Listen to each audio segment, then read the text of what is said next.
Oke, selamat siang 11 IPA 1. Sekarang kita akan membahas pada kesempatan kali ini ya. Latihannya penting. Nah, lebih spesifik ya. Jenis bahasa ya. Kali ini kita bahas 3 jauhnya 7 bahasa. Nah, sekarang kita itu juga bisa kation dan sekarang kita bahas yang dulu ya, karena masing-masing kation satu dan bermuatan positif ya. Dengan 2A kita batasi untuk golongan-golongan yang plus dan barium 12. Ya, kenapa 12? Karena 2A ya. Nah, beryllium tidak usah dipakai di sini ya, tidak usah dipakai karena beryllium itu punya pembahasan sendiri. Dia bahasanya lebih kepada anionnya sekarang ya. Anion dari garam netral itu, anion yang membentuk garam netral itu berasal dari anion itu kan ion negatif ya. Yang 7 asam kuat. 7 asam kuat ini ingat kan Hb dan lanjut sini ya. Air klora ya. Nah, sekali lagi garam netral itu berasal dari ini, merupakan ion-ion dari 7 asam kuat. Sehingga kita asam kuat garam netral bahas. Nah, sekarang kita ambil bahasa kuatnya seperti tadi, kita bisa pilih bahasa. Cara menggabungkannya, kalau di semua, satu adalah koefisien reaksi, koefisien adalah jumlah mol. Jadi ada hubungan dengan aspek kuantitatif untuk koefisien reaksi ini, karena koefisien reaksi memang perlu banget untuk ditulis karena dia merupakan jumlah mol dari zat tersebut. Ya. Dan reaksi dari reaksi dia, reaksi hidrolisisnya kita tulis seperti tambah H2 ditambah air. Ternyata nggak mengalami apa-apa, tambahkan air, nggak dicek pH-nya kan hidrolisis ya, di dalam air tidak terhidrolisis sehingga pH-nya 7, tidak ada tambahan ion hidrogen atau OH- di dalam air karena masing-masing spesiesnya isi dengan air ya. Sekarang sudah jelas ya, ini garam jenis menuju kedua 7 kan asam ya. Nah, logikanya kita menggunakan asam kuat. Di sini bahasa cuma jangan bahasa lemah. Asam, yaitu asam kuat. Asamnya itu asam kuat apa? Garam asam. Anion tuh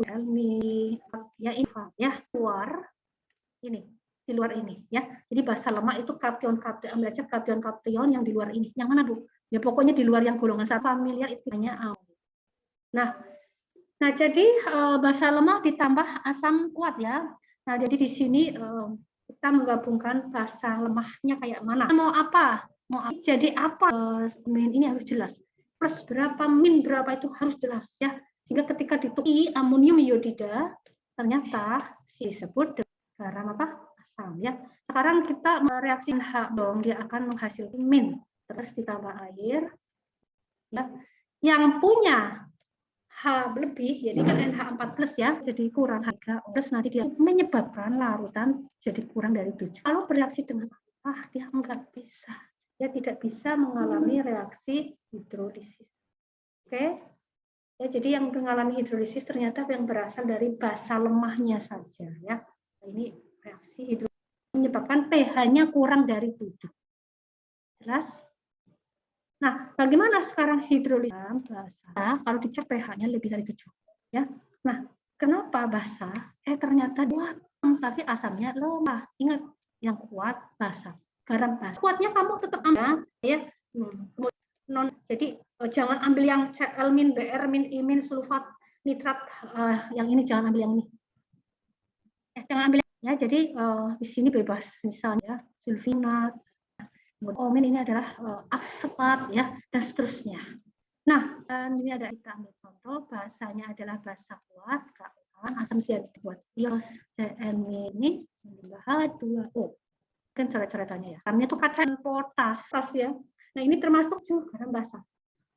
Nah, garam seperti ini tapi tidak mengalami hidrolisis. Nah, kamu ketika membuat reaksi seperti ini, ini ada hanya berkurang 1 ya. Inilah yang disebut dengan pembawa sifat basah di dalam lebih dari 7. Seperti itu ya.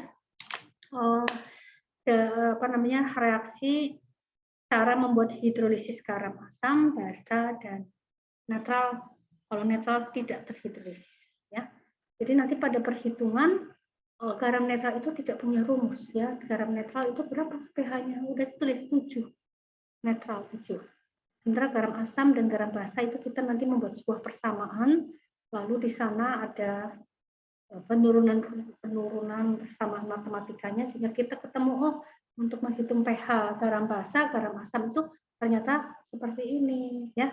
Oke ya. Jadi sekarang ini bahasanya baru di menulis persamaan reaksi hidrolisis garam sekaligus mengenal diawali dengan mengenal sifat-sifat garam pada tingkat pH-nya dan dibentuk kuat basa kuat. Garam asam dari basa lemah tambah asam kuat membentuk basa dibentuk dari basa kuat dan asam lemah. Di samping air, garamnya garam basa ya. Seperti ini, kemudian masing-masing reaksi hidrolisisnya, kamu harus tahu kalau dia berasal dari asam kuat, basa kuat, maka tidak mengalami hidrolisis. Kenapa? Kenapa sebenarnya ini ada bahasan khususnya ya, tapi tidak pada kali ini ya. Next ya, pada next explanation Ibu yang selanjutnya ya. Nah, sekarang kita tutup dengan latihan ya. Coba masing garam ya, garam baru hidrolisis dalam air. Ya, kita akan latihan ini sekarang ya. Sekarang ini kita latihan ini. Baik, silakan direview sebentar. Direview sebentar ya. Dan kita akan menuju ke latihan tadi membuat 2 garam asam, 2 garam basa, dan 2 garam netral. Oke.